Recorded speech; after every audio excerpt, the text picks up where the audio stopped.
Magandang araw, maligayang pagdating sa ikatlong markahan Aralin 5 na pinamagatang pagkakapit-bisig sa pagharap sa mga napapanahong isyong pangkalikasan. Kumusta? Naalala mo pa ba si Inang Kalikasan? O baka naman hindi mo siya binibigyang pansin? Bago tayo tumungo sa ating talakayan, may mensahe mula kay Kalikasan. Sa gawain na ito, isulat ang iyong naging karanasan base sa hinihinging tugon ni Inang Kalikasan. Maaring magdagdag ng mga larawan sa paggawa ng liham o journal. Narito ang mensahe ni Kalikasan. Kumusta kaibigan? Isinulat ko ang liham na ito para kumustahin sana ang lagay mo sa aking tahanan. Kumusta ka na? Maaari mo ba akong sulatan pabalik ng liham? Maaari mong lagyan ng mga larawan na parang munting journal. Ayan ang mensahe ni Kalikasan para sa iyo. Sasagutin mo ito ng Dear Inang Kalikasan. Ito ang aming naranasang suliranin. At pagkatapos nun ay Dear Inang Kalikasan. Hayaan mong ibahagi ko ang aming nagawa para sa iyo ng aking mga kaibigan, pamilya at mga kasama sa komunidad. O, inaasahan ni Inang Kalikasan ang liham mo pabalik ha. Pindutin lamang ang ating link para sa live worksheet at pagkatapos mo itong sagutan ay huwag mong kalimutan pindutin ang finish para matanggap ni teacher ang iyong liham. Bago tayo tumungo sa ating talakayan, may mensahe mula kay Kalikasan.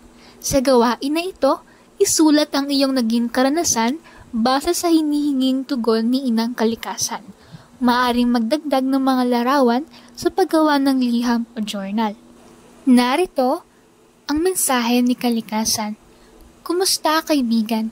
Isinulat ko ang liham na ito para kumustahin sana ang lagay mo sa aking tahanan. Kumusta ka na? Maaari mo ba akong sulatan pabalik ng liham? Maaari mong lagyan ng mga larawan na parang munting journal. Ayan ang mensahe ni Kalikasan para sa iyo.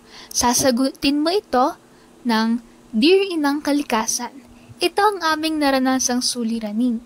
At pagkatapos nun ay Dear Inang Kalikasan. Hayaan mong ibahagi ko ang aming nagawa para sa iyo ng aking mga kaibigan, pamilya at mga kasama sa komunidad.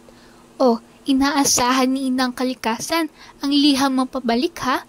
Pindutin lamang ang ating link para sa live worksheet at pagkatapos mo itong sagutan ay huwag mong kalimutan pindutin ang finish para matanggap ni teacher ang iyong liham. Kumusta? Nabitin ka ba sa ating unang gawain?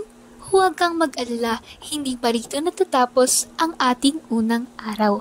Matapos mong sulatan pabalik si Inang Kalikasan ng liham, ngayon naman susubukin natin kung paano ka nga ba magbigay tugon sa isyong pangkalikasan. Mayroon dalawang sitwasyon dito. Una ay pagkasira ng mga punong kahoy sa paligid at pagalawa, sobrang paggamit ng plastic. Sagutan ng mga suliranin base sa sitwasyon sa hamon ng kalikasan. Bigyan ng mga ito ng solusyon sa paraan ng pagkakapit-bisig. Kailangan mong lagyan ng pagkakapit-bisig o paraang mamaraan ng pagkakapit-bisig sa bawat solusyon na iyong ibibigay. Huwag kalimutan na pindutin ang finish icon sa ating live worksheet para makita ni teacher ang iyong tugon.